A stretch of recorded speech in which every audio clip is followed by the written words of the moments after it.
Okay, so OnePlus 13 finally launch ஆயிடுச்சு.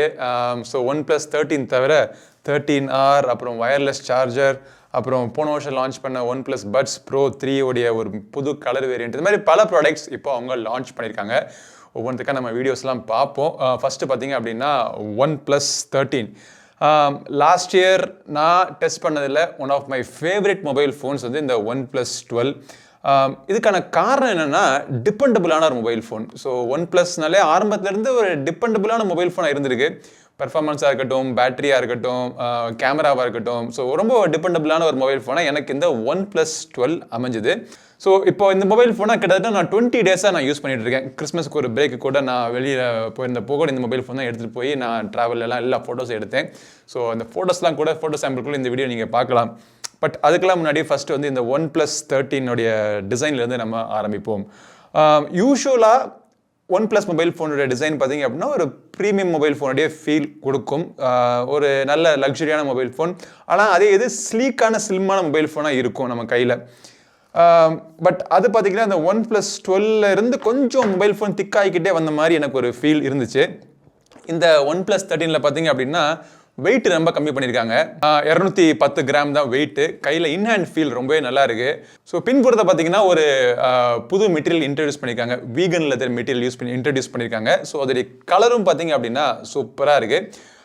கையில் in hand feel முக்கியமாக அந்த லெதர் ஃபினிஷிங்கில் நம்ம கையில் வச்சு நம்ம யூஸ் பண்ணுறப்போ இதுக்கு கேஸ் இல்லாமே நம்ம யூஸ் பண்ணலாம். அவ்வளோத்துக்கு கிரிப்பு நல்லா இருக்குது. மொபைல் ஃபோனை கையில் பிடிச்சி யூஸ் பண்ணுறதுக்கு நல்லா இருக்குது. அலுமினியம் ஃப்ரேம் அப்படிங்கிறதுனால ஒரு ப்ரீமியம் லுக்கும் உங்களுக்கு கொடுக்குது.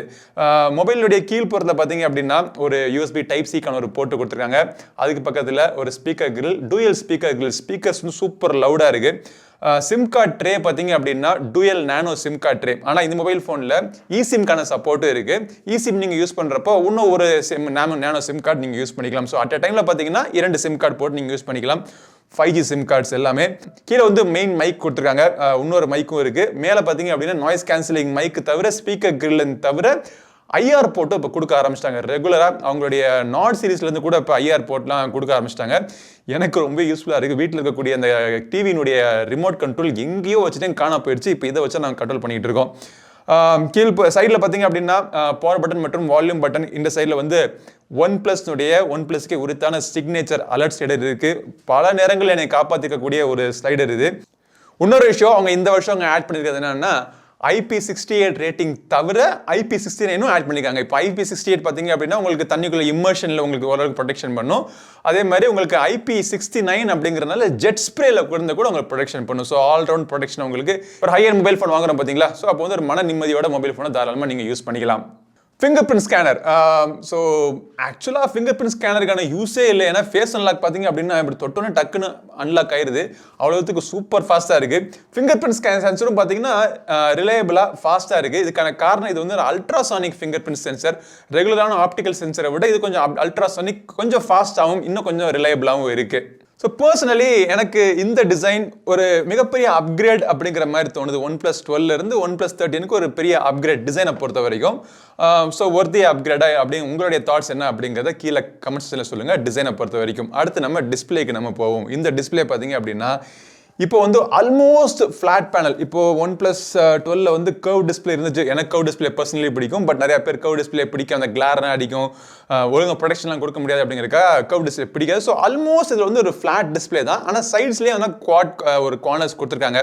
இப்போ நீங்கள் இதுக்கு வந்து டெம்பர் கிளாஸ் வாங்கி போட்டுக்கலாம், என்ன வேணால் போட்டுக்கலாம். பட் தேவையில்லை. ஏன்னா அவங்க கொடுத்துருக்கதே பார்த்தீங்க அப்படின்னா செராமிக் ப்ரொடெக்ஷன் கொடுத்துருக்காங்க. செராமிக் கிளாஸினுடைய ப்ரொடெக்ஷன் கொடுத்துருக்காங்க. ஸோ கார்னிங்கர்லாம் அந்த கம்பெனியில் விட இந்த செராமிக் ப்ரொடெக்ஷன் கொஞ்சம் அதிகமான ப்ரொடெக்ஷன் இருக்கும் அப்படின்னு அவங்க சொல்றாங்க. டிஸ்பிளேயோட ஸ்பெக்கை பொறுத்த வரைக்கும் LTPO AMOLED யூஸ் பண்ணிருக்காங்க. ஸோ LTPO அப்படிங்கிறது 1 ஹெர்ட்ஸ்ல இருந்து நீங்க 120 ஹெர்ட்ஸ் வரைக்கும் வேரியபிள் ரெஃப்ரெஷ் ரேட்ல நீங்க தாராளமாக நீங்க யூஸ் பண்ணிக்கலாம். உங்களுடைய யூசேஜை பொறுத்து, ஆப்பை பொறுத்து. டால்பி விஷன், HDR10+, நீங்க கேட்கக்கூடிய எல்லா ஸ்பெக்கும் உள்ளுக்குள்ள அப்படி புகுத்தி கொடுத்துருக்காங்க. பட் ஸ்பெக்கெல்லாம் தாண்டி நம்மளுடைய எக்ஸ்பீரியன்ஸ் நம்ம எப்படி இருக்கா அதுதான் முக்கியம். ஸோ நான் யூஸ் பண்றப்போ அவுட்டோர் கண்டிஷன்ல சூப்பராக இருந்துச்சு. அதாவது பிரைட்னஸ் பார்த்தீங்க அப்படின்னா 1600 நிட்ஸ் அப்படிம்பாங்க. பட் அது வந்து நம்பர்ஸ் நம்பர்ஸ் எப்படி டிரான்ஸ்லேட் ஆகி எக்ஸ்பீரியன்ஸாக வருது அப்படிங்கிறத நம்ம ரிவ்யூவில் சொல்கிறது முக்கியம். ஸோ எக்ஸ்பீரியன்ஸை பொறுத்த வரைக்கும் அவுட்டோர் கிளாரிட்டி அருமையாக இருக்குது. இன்டோர்லேயும் பார்த்தீங்க அப்படின்னா கண்ணுக்கு எந்த விதமான எரிச்சல் இல்லாமல் தாராளமாக எவ்வளோ நேரம் வேணால் இந்த மொபைல் ஃபோனை நீங்கள் யூஸ் பண்ணிக்கலாம். அதே மாதிரி இதில் வந்து ஆல்வேஸ் ஆன் டிஸ்பிளேலாம் இருக்குது. பட் நீங்கள் யூஸ் பண்ணுறப்போ இந்த கலர்ஸுடைய அக்யூரசி பர்ஃபெக்டாக இருக்குது. ஒரு ரொம்ப கான்ட்ராஸ்ட்டை கூட்டி கொடுத்து கண்ணுக்கு வெறிக்கிற மாதிரியான ஒரு ஃபீல்லாம் அதில் இல்லை. நல்ல ஒரு டீசெண்டான ஒரு கலர்ஸ், தேவையான நேரத்தில் கலர் பூஸ்டிங்கும் இருக்குது. HDR10லாம் பார்த்தீங்க அப்படின்னா நல்ல ஒரு கலர்லாம் பூஸ்ட் ஆகி உங்களுக்கு எக்ஸ்பீரியன்ஸ் நல்லா காமிக்குது. டால்பி விஷன் கண்டென்ட்லாம் நீங்கள் பார்க்குறப்போ அந்த ஒரு சினிமேட்டிக் எக்ஸ்பீரியன்ஸ் எனக்கு இந்த டிஸ்பிளேல எனக்கு கிடைச்சி. ரெசல்யூஷனுமே பார்த்தீங்கன்னா 1440x3108 ரெசல்யூஷன் கொடுத்துருக்காங்க. ஸோ எக்ஸ்பீரியன்ஸ் ப்ளஸ் ஸ்பெக்ஸ்லாம் வச்சு பார்க்குறப்போ டிஸ்பிளேல எந்த குறையும் வைக்கல அவங்க. இந்த க்ளவ் மோடு, தண்ணி ஏதாச்சும் மழையில யூஸ் பண்ணால் கூட ஃபிங்கர் வெட்டாக இருந்தாலும் தாராளமாக நீங்கள் யூஸ் பண்ணிக்கலாம். ஸோ ஒரு ஆல்ரவுண்ட் டிஸ்பிளேலையும் அகைன் எனக்கு பெருசாக ஒன்றும் குறை சொல்கிறதுக்கு இல்லை. பர்சனலி எனக்கு இந்த கர்வ் டிஸ்பிளே கொடுத்துருந்தாங்கன்னா பிடிக்கும். ஆல்ரைட், கேமராவுக்கு வருவோம். பின்புறத்தில் பார்த்தீங்கன்னா இந்த கேமராவுடைய ப்ராமினென்ட்டான டிசைன் உங்களுக்கு நல்லாவே தெரியும் உங்களுக்கு. ஸோ இந்த கேமராவில் 3 கேமராவே 50 mega pixel camera. First camera வந்து 50 மெகா பிக்சல் சோனியினுடைய லைட் 808 சென்சர். இதில் வந்து உங்களுக்கு ஆப்டிகல் இமேஜ் ஸ்டெபிலைசேஷன் கொடுத்துருக்காங்க. இன்னொரு கேமரா பார்த்தீங்க அப்படின்னா இதுவுமே சோனியினுடைய LYT 600 சென்சர். இது வந்து டெலிஃபோக்கஸ் லென்ஸுக்காக யூஸ் பண்ணியிருக்காங்க. இதுலேயும் வந்து உங்களுக்கு ஆப்டிகல் இமேஜ் ஸ்டெபிலைசேஷன் இருக்குது. அப்புறம் அல்ட்ரா வைட் ஆங்கிள் கேமராக்கு பார்த்தீங்களா, இது வந்து JN1 சென்சர். ஆனால் இதுவுமே 50 மெகா பிக்சல் கேமரா. ஸோ ஈக்குவலான ஒரு ரெசல்யூஷனில் உங்களுக்கு ஒரு சூப்பரான ஒரு ஹை எண்ட் ஸ்பெக்ஸ் உங்களுக்கு கொடுத்துருக்காங்க. கேமரா எப்படி இருக்குன்னு சொல்கிறேன். பட் இந்த கேமராவில் எனக்கு ரொம்ப பிடிச்சது பார்த்தீங்க அப்படின்னா இந்த ஜூம் ஃபீச்சர்.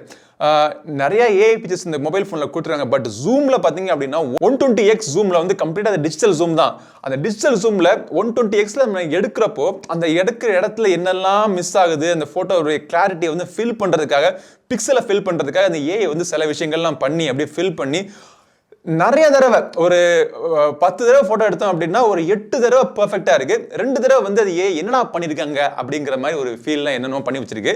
பட் இந்த ஜூம் சூப்பரான ஒரு ஃபீச்சர். இதை தவிர்த்துட்டு டூயல் கேப்சர் ஃபீச்சர்னு கொடுத்துருக்காங்க. ஸோ சில சமயம் நம்ம ஃபாஸ்ட்டாக வந்து ஏதாவது ஃபோட்டோ எடுத்தோம், குழந்தைங்க ஓடுறாங்க இல்லை நாய்க்குட்டிங்க ஓடுது, ஃபாஸ்ட்டாக ஃபோட்டோ எடுத்தோம்னா ஒரு ஷேக் மாதிரி இருக்கும். அந்த ஷேக்கை தவிர்த்து டூயல் கேப்சர் அப்படிங்கிறதுனால 2 ஃபோட்டோவை எடுத்து இன்டர்லேஸ் பண்ணி உங்களுக்கு ஒரு ஷார்ப்பான இமேஜ் இதுவுமே உள்ளுக்குள்ளே ஏஐலாம் வந்து பண்ணியிருக்காங்க. 5th ஜென்ரேஷன் ஹாசல்பிளாட்னுடைய கலர் கரெக்ஷனும் பார்க்குறப்போ அந்த கலர்ஸுடைய அக்யூரசி பர்ஃபெக்டாக இருக்குது.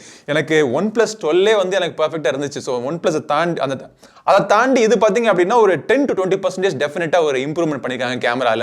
அல்ட்ரா வைட் ஆங்கிள் கேமரா எனக்கு ரொம்ப பிடிச்சிருக்கும். ஸோ இப்போலாம் பார்த்தீங்க அப்படின்னா இந்த மெயின் செல்ஃபி கேமரா நாங்கள் செல்ஃபி எடுக்கிறது கிடையாது. ஸோ அல்ட்ரா வைட் ஆங்கிள் கேமராவில் போட்டு டைமரில் போட்டு இப்படி வச்சு தான் நான் ஃபோட்டோ எடுக்கிறேன்.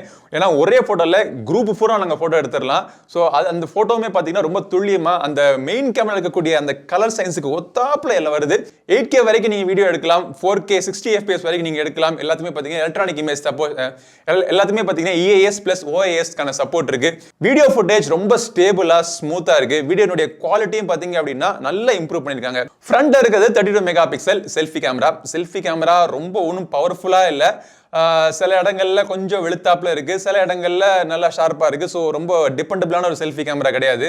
ஆனால் இந்த செல்ஃபி கேமராலையும் பார்த்தீங்கன்னா வீடியோ வந்து நீங்கள் 4Kல நீங்கள் ஷூட் பண்ணிக்கலாம். யாராச்சும் கண்டென்ட் கிரியேட்டர்ஸ்க்கு யூஸ்ஃபுல்லாக இருக்கும். ஹார்ட்வேரை பொறுத்த வரைக்கும் இப்போ இது வந்து ஒரு ஃப்ளாக்ஷிப் டிவைஸ் அப்படிங்கிறப்போ உங்களுக்கு இன்னைக்கு இருக்கக்கூடிய லேட்டஸ்ட் ப்ராசஸர் கொடுத்துருக்காங்க. லேட்டஸ்ட்டாக ஸ்னாப்டிராகன் 8 எலைட் ப்ராசஸர் கொடுத்துருக்காங்க. அப்புறம் ரேம் பார்த்தீங்கன்னா LPDDR5 ரேம், UFS 4.0 ஸ்டோரேஜ் எல்லாமே பர்ஃபெக்டாக இருக்குது. இந்த ரேம் வேரியன்ஸ் ப்ளஸ் இதோடைய விலை விவரங்கள் இப்போ நான் அந்த வீடியோ ரெக்கார்ட் பண்ணுறப்போ எனக்கு சரியான விலை தெரியாது. ஸோ எல்லாமே உங்களுக்கு டிஸ்கிரிப்ஷனில் நான் போட்டு விடுறேன். மற்றபடி ஃபுல்லி ஒரு ஃப்ளாக்ஷிப் ஆண்ட்ராய்ட் மொபைல் ஃபோனில் நீங்கள் என்ன எதிர்பார்க்கலாமோ எல்லாமே உங்களுக்கு கொடுத்துருக்காங்க. உங்களுக்கு NFC இருக்குது, எல்லா விதமான சென்சர்ஸும் கொடுத்துருக்காங்க. L1 வைட் பேண்டுக்கான சப்போர்ட் உங்களுக்கு இருக்குது. கனெக்டிவிட்டியும் பார்த்தீங்க அப்படின்னா இந்த 5G கனெக்டிவிட்டியை விட உங்களுக்கு வைஃபை கனெக்டிவிட்டி எல்லாமே சேர்ந்து பர்ஃபெக்டாக ஒர்க் ஆகுது. ப்ளூடூத்தில் மட்டும் ஒரு சில இடங்கள்ல எனக்கு பிரச்சனையாக தெரிஞ்சிச்சு. ஸோ காரில் கனெக்ட் பண்ணியிருக்கிறப்போ இப்போ யாராச்சும் கால் பண்ணாங்க, நான் பாட்டு கேட்டுட்டு இருக்க நேரத்தை யாராச்சும் கால் பண்ணிட்டு இந்த காலை கட் பண்ணாங்க அப்படின்னா அது சரியாக கட் ஆகாமல் அந்த திருப்பி வந்து அந்த பாட்டுடைய குவாலிட்டி வந்து காலுடைய குவாலிட்டிக்கு ஏற்றாப்புல தான் இருக்குது. ஒரு இந்த ஸ்டீரியோ எஃபெக்ட் நம்ம திருப்பி ப்ளூடூத்தை ஆஃப் பண்ணிட்டு ஆன் பண்ணி கனெக்ட் பண்ணோம்னா திருப்பி ஒர்க் ஆகுது. அதே மாதிரி தான் இந்த இயர்ஃபோன்ஸ்லேயும் அந்த ப்ளூடூத் இந்த கிளிச் இருந்துச்சு. ப்ராப்ளி அது ஒரு தடவை 2 தடவைனா பரவாயில்ல, எல்லா தடவையும் அந்த கிளிச் எனக்கு தெரிஞ்சதுனால இந்த பக் அவங்க சாஃப்ட்வேர் மூலமாக அவங்க சரி பண்ணி ஆகணும். ப்ளூடூத்தில் மட்டும் ஒரு சின்ன ஒரு பக் இருந்தது. மற்றபடி ஹார்ட்வேர் தாறுமாறு தக்காளி சோறுங்க, செம்மையாக இருக்குது. எதை வேணாலும் நீங்கள் குழுவில் போட்டுக்கலாம். ஹை எண்ட் கேம்ஸ் தாராளமாக நீங்கள் போட்டு நீங்கள் விளையாண்டாலுமே உங்களுக்கு எந்த இடத்துலையும் த்ராட்லிங் கிடையாது, ஹீட்டிங் இஷ்யூ அவ்வளோ கிடையாது. அதுக்காக த்ராட்லிங் அவங்க ஓவரா பண்ணிடல. ஒரு 1.5 ஹவர்ஸ்க்கு மேல நம்ம விளையாண்டோம் அப்படின்னா லைட்டா ஒரு ஜிட்டரிங் மாதிரி சில இடத்துல த்ராட்லிங் தெரியுது. பட் மெஜாரிட்டியா நான் அப்ரிஷியேட் பண்றது மொபைல் போனுடைய டிபெண்டபிளான ஒரு பெர்ஃபார்மன்ஸ். நான் எப்பவுமே கேம் விளையாடுறது கிடையாது. என்னுடைய டெய்லி யூசேஜுக்கு அட்லீஸ்ட் மினிமம் ஒரு 10 அப்ளிகேஷன் ஆச்சும் திறந்துருக்கும். ஸோ எல்லா அப்ளிகேஷனுமே பார்த்தீங்க அப்படின்னா ஆஃபீஸ்க்கும் சரி, என்னுடைய பர்சனல் லைஃபுக்கும் சரி, எந்த விதமான தொந்தரவும் இல்லாமல், ஒரு கிளிச் இல்லாமல், ஒரு லேக் இல்லாமல், ஒரு டிலே இல்லாமல் பர்ஃபெக்டாக என்னால் ஒர்க் பண்ண முடிஞ்சுச்சு. ஸோ பெர்ஃபார்மன்ஸுக்கு டாப் நாச் ஒரு ரிலேபிளான மொபைல் ஃபோன் நீங்கள் பெர்ஃபார்மன்ஸ் தேடிட்டு இருந்தீங்க அப்படின்னா OnePlus 13 இஸ் த ஆன்சர். பேட்டரியும் பார்த்தீங்கன்னா 6000 mAh பேட்டரி, சிலிகான் கார்பைட். ஏற்கனவே சொன்ன மாதிரி இந்த சிலிகான் கார்பைட் வந்து ஒரு புது டெக்னாலஜி இந்த பேட்டரியில். அது இந்த வருஷம் வரக்கூடிய எல்லா மொபைல் ஃபோன்லையும் வந்துகிட்டு இருக்கு.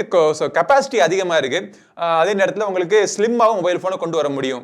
பட் என்னால் இந்த 6000 mAh பேட்டரியும் இதுக்கு முன்னாடி வந்து 5000 mAh பேட்டரியிலையும் பெருசாக ஒன்றும் வித்தியாசம் கண்டுபிடிக்க முடியல. இதுலேயும் எனக்கு ஒரு நாள் 1.5 நாள் வரைக்கும் எனக்கு பேட்டரி லைஃப் கிடைச்சது. அதே பேட்டரி லைஃப் தான் இதுலேயும் கிடைச்சது.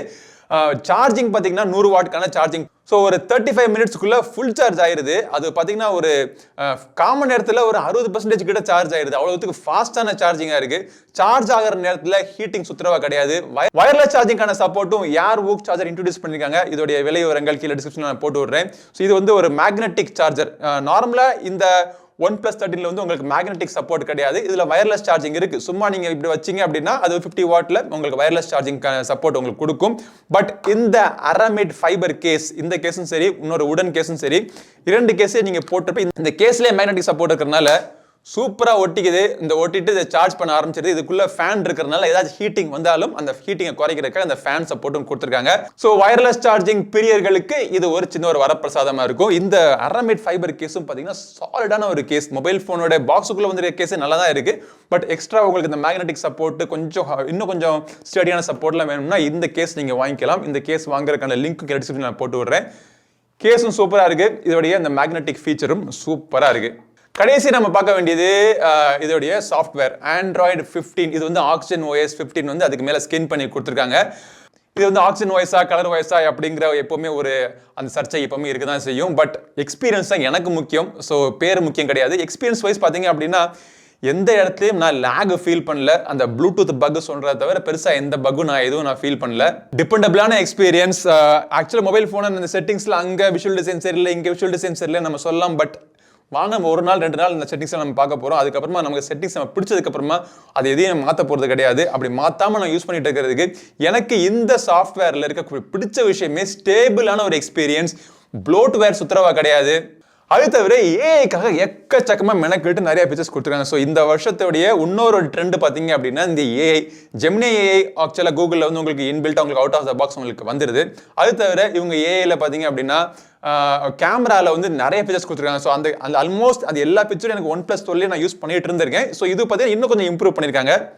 முக்கியமாக இந்த ஏஐ எடிட்டரில் டீட்டெயிலை பூஸ்ட் பண்ணுறது, அப்புறம் ஏஐ எரேசர் சூப்பராக இருக்குது. அப்படியே ஆளுகளை அப்படியே தூக்கி விட்டுடலாம். இந்த ஹம்பி ட்ரிப்லாம் போனப்போ இந்த மானுமெண்ட்ஸை சுற்றி கூட்டமாக இருந்தாங்க. அப்படியே செலக்ட் பண்ணி எரேஸ் பீப்புள் அப்படிங்கிறப்போ நாங்கள் மட்டும்தான் இருக்கிற மாதிரி சுற்றி யாருமே இல்லாத மாதிரி ஃபோட்டோலாம் நாங்கள் எடுத்தோம். ஸோ ஏஐ அன்பிளர் இருக்குது. அப்புறம் ரெஃப்ளெக்ஷன் எரேசர், கண்ணாடிக்கு பின்னாடி வச்சு நீங்கள் ஃபோட்டோ எடுக்கிறப்போ அந்த ரெஃப்ளெக்ஷன் எரேஸ் பண்ணுற மாதிரி ஆப்ஷன் கொடுத்துருக்காங்க. இது தவிர நோட்ஸில், ரெக்கார்டரில், வாய்ஸ் டிரான்ஸ்லேஷனில் பல இடங்களில் ஏஐ கொடுத்துருக்காங்க. ஸோ ஓவராலாக இந்த OnePlus 13 வாங்கலாமா வேணாமான்னு கேட்டிங்க அப்படின்னா நீங்கள் ஒரு top and flagship mobile phone தேடிக்கிட்டு இருந்தீங்க, ஆண்ட்ராய்டில் டிபெண்டபிளான ஒரு பெர்ஃபார்மன்ஸ், நல்ல ஒரு டிபெண்டபிளான ஒரு கேமரா நீங்கள் தேடிக்கிட்டு இருந்தீங்க அப்படின்னா ஆப்வியஸ்லி நீங்கள் OnePlus 13 நீங்கள் பார்க்கலாம். பட்ஜெட் வந்து கம்மி. ஆனால் கிட்டத்தட்ட எனக்கு OnePlus 13லேருந்து கொஞ்சம் எக்ஸ்பீரியன்ஸு கொஞ்சம் ஸ்பெக்கெல்லாம் குறைஞ்சாலும் பரவாயில்லை, எனக்கு ஒரு ஆல்ரவுண்ட் மொபைல் ஃபோன் வேணும்னு நினைக்கிறவங்களுக்கு OnePlus 13R இதுக்கான ரிவ்யூ. நிறைய பேர் ஆக்சுவலாக அந்த OnePlus 13 விட OnePlus 13R தான் நிறைய பேர் எதிர்பார்த்துட்டு இருக்கீங்கன்னு நினைக்கிறேன். ஸோ OnePlus 13Rக்கான வீடியோவும் நான் விரைவில் நம்ம சேனலில் போடுறேன். ஸோ அந்த வீடியோவும் அந்த சேனலில் தொடர்ந்து போடக்கூடிய எல்லா வீடியோவும் மறக்காமல் நீங்கள் மிஸ் பண்ணாமல் பார்க்கறதுக்கு சப்ஸ்கிரைப் பண்ணிட்டு கூட இருக்க பெல் பட்டனை ப்ரெஸ் பண்ணுங்க. அடுத்த ஒரு பதிவுகளை மீண்டும் சந்திக்கும் வரை உங்களிடம் விடைபெறுவது உங்கள் நண்பன் கிரி. நன்றி, வணக்கம்.